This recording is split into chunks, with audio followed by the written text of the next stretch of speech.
অনুগ্রহ করে বলবেন যে আপনি কেন উপদেষ্টা হলেন না। দেখুন, এই বিষয়টা নিয়ে সোশ্যাল মিডিয়াতে যেভাবে আলোচনা চলছে আমি অনেকটাই বিব্রত। বিশেষ করে অনেকে লেখালেখি করছেন, অনেকগুলো মিডিয়াতে উঠে এসেছে।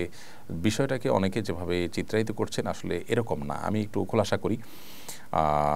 আমাকে শিক্ষার্থীদের তরফ থেকে একজন ফোন দিয়ে বললেন যে অনেকে আপনাকে উপদেষ্টা করার ব্যাপারে মতামত দিচ্ছেন, আপনি কি বলছেন, আপনার মতামত কি। আমি তখন পরিষ্কার জানিয়েছি, দেখেন আমি এটার জন্য নিজেকে উপযুক্ত মনে করি না, এর চাইতে অনেক উপযুক্ত মানুষ আছেন আলহামদুলিল্লাহ। তখন আমি কয়েকটা নাম প্রস্তাব করি, এর মধ্য থেকে তারা বিভিন্ন ক্রাইটেরিয়া বলেন, সেই ক্রাইটেরিয়ার আলোকে ডক্টর আফম খালেদ হোসেনের নাম বলি। তখন তারা ওনার নাম্বার চান, আমি নাম্বার দিই এবং পরবর্তীতে ওনার ব্যাপারে দেশের বড় বড় ইসলামিক দলগুলো, বড় বড় নেতৃবৃন্দের সাথে আলাপ হয়েছে, তাদের সবার পক্ষ থেকে পজিটিভ রিপ্লাই পেয়েছে।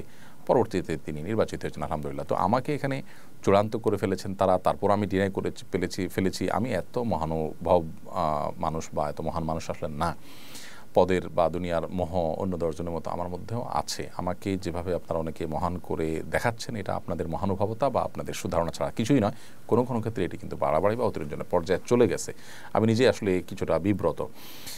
বিষয়টি আসলে জানাজানি হতো না, কিন্তু আলেমদের একটা ফোরামে এটা নিয়ে পরামর্শ হয়েছে। সেখান থেকে আসলে কেউ কেউ সোশ্যাল মিডিয়াতে লিখেছেন, সেখানে থাকা আলেমদের কেউ কেউ। আবার এটা যখন আমার সাথে ফোন আলাপ হয় তখন সামনে কয়েকজন ভাই ছিলেন, এখান থেকেও জানাজানি হয়েছে।